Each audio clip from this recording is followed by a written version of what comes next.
खड़े संत आसाराम जी बापू आश्रम जहांगीरपुरा सूरत के अंदर 8 दिवसीय ध्यान योग शिविर होने जा रही है। तो यहाँ देख रहे हैं काफ़ी ज़ोर शोर से मतलब तैयारी हो रही है। तो महेश भाई है, महेश भाई से बात करेंगे। सूरत आश्रम के महेश भाई देख रहे हैं जो तैयारियाँ चल रही है, मतलब कलर काम हो रहा है। आपके स्टॉल की बात करूँ तो स्टॉल पर भी कलर काम हो रहा है, पंडाल में कलर काम हो रहा है और सब जगह ज़ोर शोर से तैयारियाँ चल रही है। क्या 25 दिसंबर से लेकर 1 जनवरी के बीच मतलब बापू के सानिध्य में क्या ध्यान योग साधना शिविर होने वाली है? क्या संत आसाराम जी बापू सूरत आश्रम में आने वाले हैं क्या? देखो, हम श्री आशा रामायण पढ़ते हैं तो उसमें भी लिखा है कि सूक्ष्म शरीर गुरु आते हैं। तो बापू जी तो कहाँ विराजमान नहीं हैं, कण कण में हैं, हर घट में हैं, हर दिल में हैं, हर साधकों के मन में हैं, सब जगह विराजमान हैं। और आशा रामायण में भी आता है सूक्ष्म शरीर गुरु आते हैं। सचमुच गुरु हैं दीन दयाल, सहजी कर देते हैं निहाल। वे चाहते सब जोली भर ले, निज आत्मा का कल्याण कर ले। तो बापू चाहते ही हैं कि सब भक्तों की जोलियां खुशियों से, ज्ञान से, भक्ति से, साधना से भर जाएं।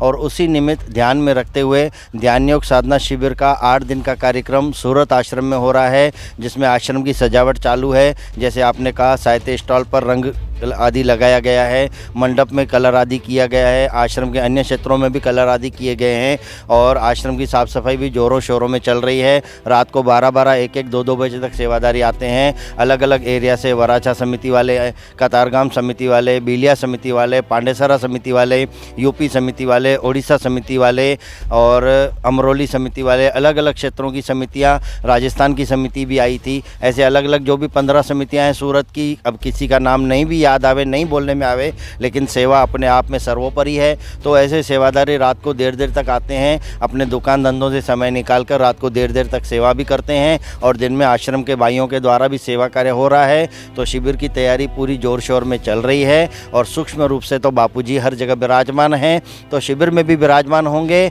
और भक्तों की, साधकों के संकल्प जोर करेंगे, बापूजी कृपा बरसाएंगे तो बापूजी भी जल्द से जल्द बाहर आएंगे और प्रत्यक्ष उनके दर्शन सानिध्य का भी लाभ मिलेगा। सूरज भाई 22 तारीख है, देख रहे हैं कि लोगों का भी आना शुरू हो गया, मतलब बाहर से जो लोग आ रहे हो भी आ रहे शिविर आ रहे। हमको पूरी उम्मीद है जैसे हर साल होता था उससे भी बढ़ चढ़कर इस बार भी भक्तों का, साधकों का जन सैलाब यहाँ पहुँचेगा और उसकी शुरुआत भी हो चुकी है। अभी 3 दिन बाकी है, लेकिन अभी से साधकों का आगमन दूर दूर से शुरू हो गया। महाराष्ट्र से, राजस्थान से और भी कई जिलों से साधकों का आगमन यहाँ सूरत में शुरू हो गया है। यहाँ सभी सुविधा मिलेगी, रहने खाने की सब सुविधा? बिल्कुल। दिल्ली, बिहार, ओडिशा, महाराष्ट्र, जोधपुर, तमिलनाडु से फ़ोन आ रहे हैं कि भाई वहाँ पे व्यवस्था कैसी है, क्या है और हम आना चाहते हैं, तो उनको यहाँ की व्यवस्था की जानकारी भी दी जा रही है। आश्रम में तो मंडप लगे हुए हैं, वहाँ पे भी व्यवस्था है, प्लस रूमों की भी व्यवस्था की गई है। जिन साधकों को थोड़ी सुविधा अधिक चाहिए तो उनके लिए रूमों की व्यवस्था की है। कई बड़े बुजुर्ग आते हैं, कईयों के साथ बच्चे होते हैं, तो उनके लिए भी रूम की व्यवस्था की है। यहाँ तक कि आपके स्वास्थ्य को ध्यान में रखते हुए बापूजी ने ईरान से मंगवाई गई हुई ये खजूर भी भेजी है ताकि साधकों के स्वास्थ्य की रक्षा हो। खजूर के फ़ायदे तो हर अंक में ऋषि प्रसाद में आता रहता है कि खजूर खाने से क्या क्या फ़ायदे होते हैं, उसमें स्वास्थ्य की बातें भी आती हैं और खजूर की महिमा भी आती है। तो ये खजूर का भी ईरान के द्वारा स्पेशल खजूर हम खरीदते तो हैं बाज़ार में, लेकिन नकली माल खरीदें, रखा हुआ माल खरीदें और उससे हमारे स्वास्थ्य की हानि हो, उस बात को बापूजी बताए थे सत्संग में कि 3-3 साल तक तो कोल्ड स्टोरेज में खजूर पड़ी रहती है और वो मार्केट में आती है।